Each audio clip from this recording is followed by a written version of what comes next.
God bless you today, beloved. This is Pastor Ken coming back to you with just the word. It's been a long time, but I'm back.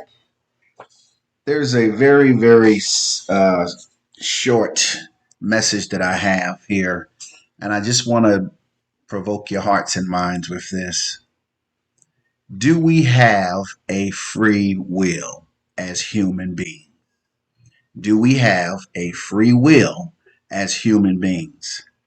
And I would say yes, but with a caveat.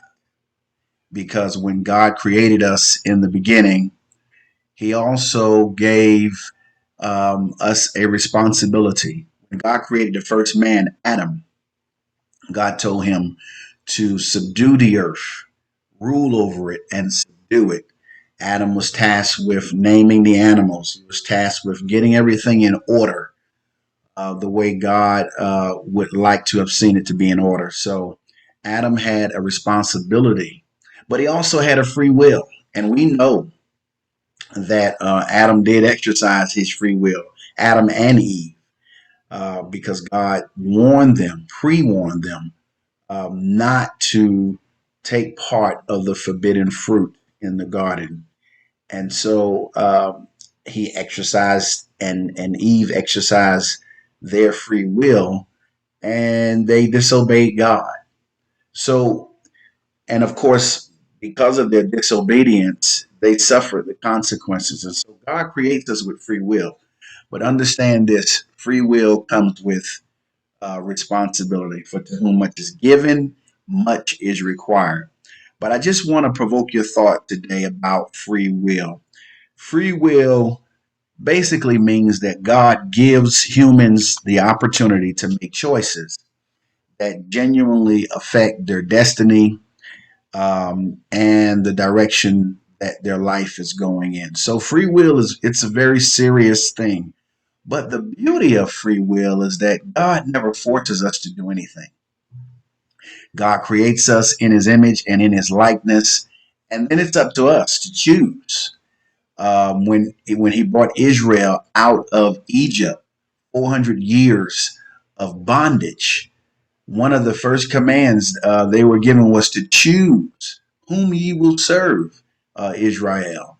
And we know that many times, oftentimes, they made the wrong choice. Even when Moses went up to the mountain to receive the commandments of God, Israel was constantly making the wrong choice. And so God gives us free will, but we have to be responsible with that free will because our choices do have consequences. And so our free will is it's a beautiful thing because God never forces us to do anything. The word of God lets us know in the book of Romans that if we confess with our mouth and believe in our heart that Christ has been raised from the dead, we shall be saved. That's a choice. That's a free will. God does not force us to come to him.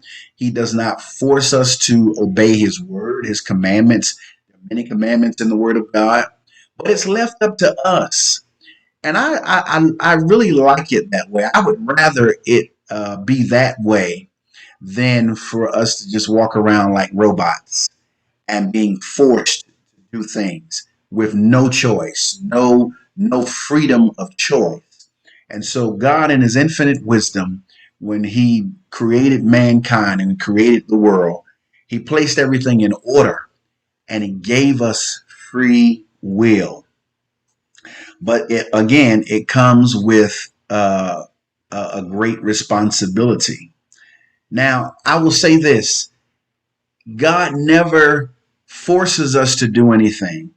So, if at any time, beloved, you feel like you are being forced to do anything, and as anything in your life, you need to stop and take a pause a minute.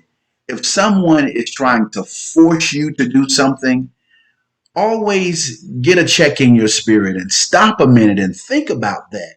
If someone is very desperate to get you to do something and they're constantly putting pressure on you, you need to stop for a minute and pray about it. You need to go sit in a corner or go somewhere and take a break, step back away from it. Get out of your emotions. Take a step back and look at it objectively. And see, that's the beauty of God. God never forces us to do anything. It's of our own free will that we follow him. It's of our own free will that we obey his word. It's of our own free will that we live the kind of lifestyle that he wants us to live here in the earth. One thing about it is all of us have to stand before God someday and give an account for the deeds done in our own body. And when we stand before God, each and every one of us, you and I, we're not going to be able to say, well, God, you forced me, or this forced me, or that forced me. No, no, no. You made that decision on your own. So conversely, if someone is trying to force you to do something, you need to step back and say, wait a minute, is this really, why are you forcing me? Why are you rushing me? What's the rush? You know, and in my life, one of the things that I've noticed a lot when someone is trying to force you or they're pressuring you or they're trying to bribe you to do something, you need to check that motive. Check the motive behind it because there's a motive behind it. When they're desperate to get you to do something, when they're desperate to get you to move in one direction or another or trying to force you to do something, you really need to check that out and check out, their motive behind it because there is a motive behind everything, good or bad. And so the Bible lets us know in Romans chapter 3, for all have sinned and come short of the glory of God. So we all have motives, some good, some not so good. And so never let someone force something on you. Ask questions, ask logical questions, pray about it. Don't be in such a hurry. And I'm preaching to myself because I've been guilty of that in the past as well. Making rush decisions and things that cost me time, it cost me money, cost me opportunities. If I just had just waited just a little while longer, had prayed about it just a little while longer, rather than being forced or rushed into it. Let me tell you, if it's for you, it ain't going nowhere. If it's for you to do it, it'll play out. It'll prove itself to be the right thing to do over time. So I just want to encourage you this morning about free will and anything or anybody that's trying to encroach upon your free will and you don't feel good about it, you don't feel safe or comfortable about it, you need to step back for a minute and pray about that thing because I'm telling you, anybody or anything that's trying to force you to do something, trying to rush you to do something or bribe you into doing something, oftentimes it's not the right thing to do. I'm just telling you. But you have free will. I have free will. And one day we're going to stand before God and give an account for the deeds done in our body. I just want to say this lastly, that we have this nature in us, and it's a sinful nature. And so you have to be able to balance that because your sinful nature will also cause your free will to put you in a place that you don't want to be. So we have to understand that this is a very big deal when we're talking about free will. The word of God says, not my will, O Lord, but let thine will be done on earth as it is in heaven. And we should be always be praying, Lord, let your will be done, not my will, because I'm full of flaws. I'm full of issues. Lord, lead me and guide me. Help me to make the right decisions in critical moments. That should be a part of your prayer on a daily basis. It certainly is mine. One of the things I always tell God, God, I can't move, live, breathe, or do anything without you. I need you every day, every hour, every moment, and every second. And beloved, we do. We need the Lord on our side. in this crazy world that we're in, when you have two competing eternal forces, light against darkness, and mankind, we're in the middle of this.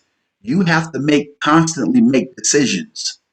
What's good for you? What's good for your family? What's good for me? What's good for my family? And never allow your own free will to be overridden by that which is not right. Never allow yourself to be in a hurry or be stressed out or tricked or hoodwinked, as we say sometimes. You have a free will.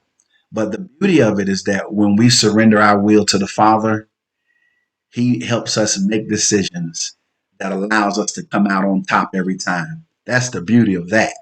Is that when we surrender our will to His will, we're gonna be all right no matter what. I just wanted to share that with you really quick about free will. Because again, there's a lot of things happening in the world that's trying to overtake our free will. But the devil is a liar.